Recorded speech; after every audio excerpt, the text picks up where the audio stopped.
नमस्कार। हजारीबाग से बीते 27 अप्रैल को एक बेहद ही दर्दनाक खबर निकलकर सामने आई।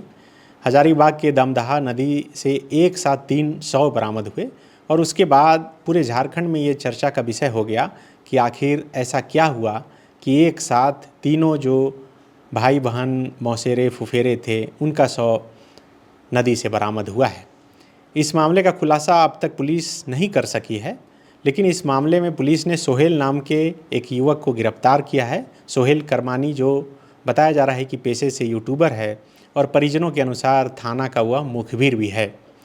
दरअसल इस पूरी घटना की कहानी क्या है, ये सूत्रों के अनुसार जो जानकारी हमने जुटाई है और परिजनों ने जो आरोप लगाया है उसी के आधार पर हम आपको बताने की कोशिश करेंगे और पुलिस की जांच में अब तक क्या कुछ निकल कर सामने आया है ये भी बताएंगे।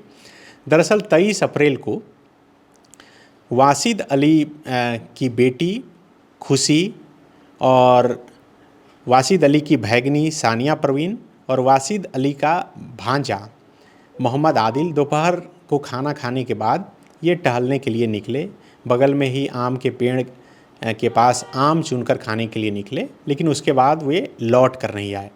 जब देर शाम तक लौट कर नहीं आए, काफ़ी खोजबीन के बाद, तो थाने में जाकर गुमशुदगी की सूचना दी गई और उसके बाद खोजबीन की गई, लेकिन 27 अप्रैल तक ये नहीं मिले।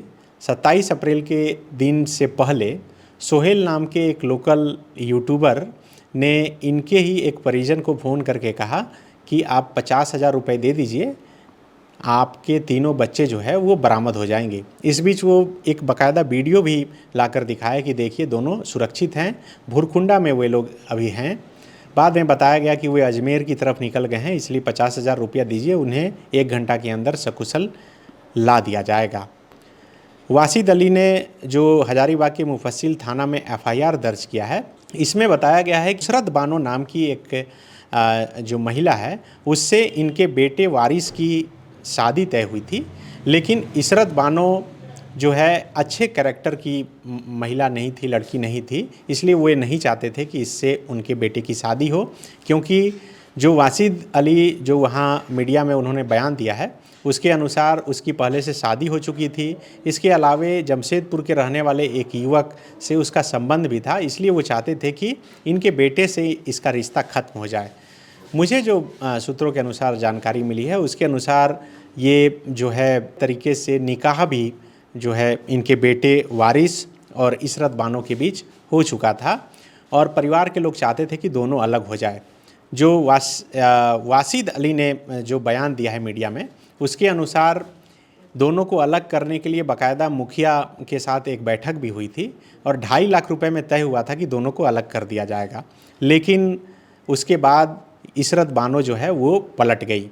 FIR में कहा गया है कि बीते 27 मार्च को इशरत बानो और इसके अलावे सोहेल और एक महिला समिति की कोई अध्यक्ष हैं करजाना परवीर, ये तीनों आई और तीनों ने कहा कि अगर आप अपने बेटे से शादी नहीं करते हैं तो फिर आप अंजाम भुगत लीजिएगा, और उसके बाद ये घटना घटी है। और यही वजह है कि इसमें सोहेल सहित कुल 8 लोग नामजद जो है बनाए गए हैं, इसमें FIR दर्ज किया गया है। जो सोहेल के अलावे जो नाम है वो नाम है इशरत बानो, जुवेद निसा जो इशरत बानो की माँ है, इसके अलावे साहिबा बानो जो बहन है, नुसरत बानो जो बहन है, मोहम्मद शाही बहनोई हैं ये, और इसके अलावे मौलाना जमशेद, ये सभी FIR में जो है नाम इन लोगों का जो है दिया गया है। तो आप समझिए कि ये मामला जो है, तीनों जो शव बरामद हुए हैं इसमें पुलिस ने अब तक तो खुलासे नहीं किए हैं और पुलिस जो है 23 तारीख को गुमशुदगी का मामला दर्ज करने के बाद भी कुछ भी खोज कर निकाल कर नहीं ला पाई। सोहेल के कहने और उसी की बात के आधार पर पुलिस भी बात करती रही, जैसा कि परिजनों का आरोप है। परिजन बता रहे हैं कि पुलिस कहती रही कि नहीं वो सुरक्षित है, ये वीडियो देखिए, वही वीडियो जो सोहेल वीडियो दिखाता था वही वीडियो पुलिस भी दिखाती रही, लेकिन ये पुलिस नहीं बता पाई, नहीं खोज पाई कि आखिर वे कहाँ हैं। और जिस दिन थाने ये लोग सुबह पहुँचे थे उसी दिन दोपहर 27 अप्रैल को ये खबर निकलकर सामने आई कि उनके घर से करीब 2-2.5 किलोमीटर दूर ही दमदहा नदी के पास तीनों का शव बरामद हुआ है।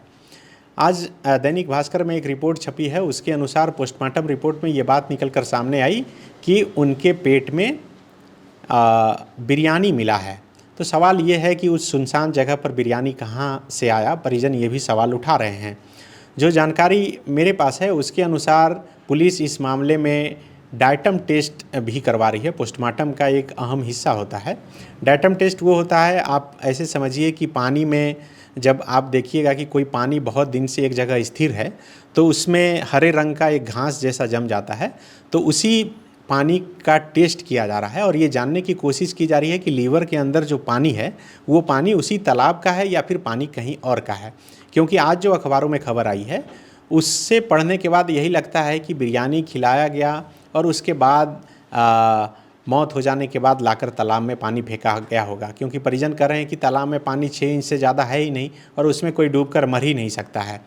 लेकिन सूत्रों के अनुसार जो जानकारी मिली है उसके अनुसार पुलिस के पास कुछ फ़ोटोग्राफ्स मिले हैं जिसमें ये तीनों उस तालाब के पास देखे गए हैं। अब पुलिस जब मामले की खुलासा करेगी तब इस मामले में और बहुत बातें जो है निकल कर सामने आएगी। फ़िलहाल पुलिस जो है सोहेल, इशरत बानो और इसके अलावा एक और महिला को हिरासत में लेकर पूछताछ कर रही है। पूछताछ के बाद जो है बहुत सी चीज़ें निकलेगी और साफ होगा कि आखिर कैसे और क्यों खुशी जो वसीफ़ा नाज है जिसकी उम्र 21 साल है, जिसकी शादी 19 मई को थी और उन्हीं की शादी में शरीक होने के लिए उससे पहले जो है ये लोग उनके ममेरे और फुफेरे जो भाई बहन हैं वो लोग शामिल होने के लिए आए थे। सानिया परवीन जो 19 साल की हैं, ये भैगनी हैं वासिद अली की, और सानिया परवीन के पिता जो हैं वो पंचर बनाने का काम करते हैं। वो मीडिया में वो बता रहे थे, जैसा मैं सुन रहा था, कि 21 मई को जो है ये पोता गांव पहुंची थी और 2 दिन बाद 23 अप्रैल से ही 21 अप्रैल को ये पहुंची थी और 23 अप्रैल से ये लापता थी और 27 अप्रैल को शव भी बरामद हो गया। तो अभी पुलिस जो है कई एंगल से इस मामले को देख रही है, लेकिन फ़िलहाल जो फर्स्ट एंगल है वो यही है कि इशरत बानो और जो FIR दर्ज जिन्होंने कराया है, जिनकी बेटी का शव बरामद हुआ है, वासिद अली जिन्होंने FIR दर्ज किया है, उनके बेटे वारिस से इशरत बानो का इलीगल संबंध था, अफेयर था, जैसा कि यही परिजन बता रहे हैं। और वही घर आकर धमकी दे दी थी कि अगर बेटे की शादी हमसे नहीं करेंगे तो अंजाम आप भुगत लीजिएगा। परिजनों के अनुसार ये सुल्ताना की रहने वाली है, लेकिन ये अपना एड्रेस जो है अलग अलग जगह बताती रही। बहुत संदिग्ध किस्म की महिला है और पुलिस फ़िलहाल हिरासत में लेकर इस महिला से पूछताछ कर रही है। पुलिस के अनुसार शरीर में कहीं भी टॉर्चर के निशान नहीं है, लेकिन परिजनों ने जो शव देखा है और परिजनों ने जो बयान मीडिया में दिया है उसके अनुसार पैर के तलवे में काफ़ी चोट है। ऐसा लग रहा है कि शायद उन्हें मारा गया हो। आँख जो है वो बाहर निकल गया था, बाल ऐसा लग रहा था कि खींचे गए हैं। इसके अलावा पीठ और कमर में भी दाग है और जीभ भी निकला हुआ है। तो कई सारी बातें हैं जो इस मामले में जांच को प्रभावित कर सकते हैं। इसलिए पुलिस जो FIR में एक तो एंगल दिया गया है कि इशरत बानो जो है कहने आई थी कि शादी कर लो नहीं तो फिर अंजाम भुगतो, उस हिसाब से तो पुलिस डिटेन करके सबसे पूछताछ कर रही है। इसके अलावा अन्य पहलुओं पर भी पुलिस जांच कर रही है कि क्या इसमें और अन्य लोग संलिप्त थे। अगर वारिस से शादी नहीं हुई तो फिर खुशी, सानिया परवीन और मोहम्मद आदिल को क्यों मारा गया। अगर पेट में सचमुच में बिरयानी मिला तो जो घटना घटी वहाँ पर फिर शव कैसे पहुँचा। और एक अहम बात और इस जांच में निकलकर सामने आई है कि जिस ड्रेस में ये लोग घर से लापता हुए थे उसी ड्रेस में शव भी बरामद हुआ है। इसलिए आशंका जताई जा रही है कि जिस दिन ये लापता हुए उसी दिन ये घटना घट गई थी और यही वजह है कि शव जब हजारीबाग के सदर हॉस्पिटल में पोस्टमार्टम के लिए रखे गए थे तो काफ़ी बदबू भी दे रहे थे। पुलिस तमाम बिंदुओं की जांच कर रही है। कई जो फॉरेंसिक जांच है, पोस्टमार्टम रिपोर्ट है, विसरा रिपोर्ट है, उन रिपोर्टों के आने का इंतज़ार कर रही है। जब रिपोर्ट आ जाएंगे और जो लोग जिन्हें डिटेन किया गया है उनसे पूछताछ चल रही है, वो जब कबूलेंगे तब इस मामले का जो है पूरी तरह खुलासा हो जाएगा। शुक्रिया। कुछ हार्ट का प्रॉब्लम हो गया और सडनली हो गया, अचानक हो गया। तो Jeevan Jyoti super specialist hospital में एडमिट करके इनका एंजियोग्राफी कराया। एंजियोग्राफी करने के बाद वो अपना रिपोर्ट दिया कि इनका 95% प्लस ब्लॉकेज, स्टेंट से काम नहीं चलेगा, इनको बाईपास करना ही पड़ेगा। कबीर हर्ब है। जब यहाँ पहुँचे फर्स्ट टाइम में इनको दिखाया तो माशाल्लाह रिपोर्ट बहुत बढ़िया है। 1 सप्ताह अंग्रेजी दवा चलाना है, उसके बाद दवाई बंद कर देना है।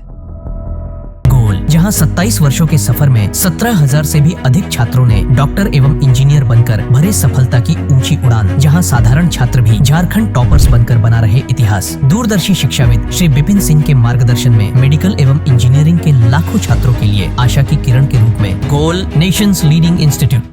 बायोम इंस्टीट्यूट नीट की तैयारी के लिए एक भरोसेमंद नाम। यहाँ अनुभवी फैकल्टी, स्मार्ट क्लासरूम और बेहतरीन टीचिंग मेथड से स्टूडेंट्स को मिलती है मजबूत तैयारी। यहाँ हर स्टूडेंट को मिलता है पर्सनल गाइडेंस और डाउट क्लियरिंग का पूरा सपोर्ट। नीट 2027 और 28 के लिए फेज 2 बैच 30 अप्रैल से शुरू हो रहा है। आज ही बायोम इंस्टीट्यूट से जुड़े और अपने डॉक्टर बनने के सपने को दे सही दिशा। बायोम इंस्टीट्यूट सिर्फ मेडिकल प्रिपरेशन का संस्थान।